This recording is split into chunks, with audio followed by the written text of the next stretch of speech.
I was at the Hawaii Auto Dealers Association annual meeting last September, and they had a speaker from Hawaii Electric. They're talking about electric infrastructure in the Hawaiian Islands.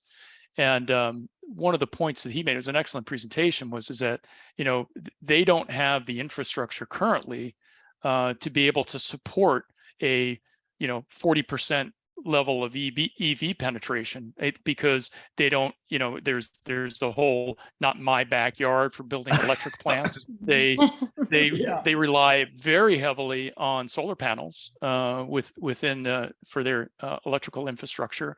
So figuring out how to be able to build this infrastructure and have enough electricity to charge all these cars is going to be a challenge.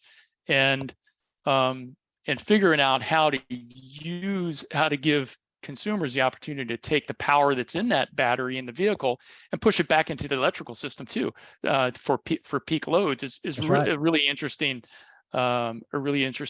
situation as well, that can help offset some of that load on the electrical system and help offset the costs to the consumer. So it's a really interesting topic.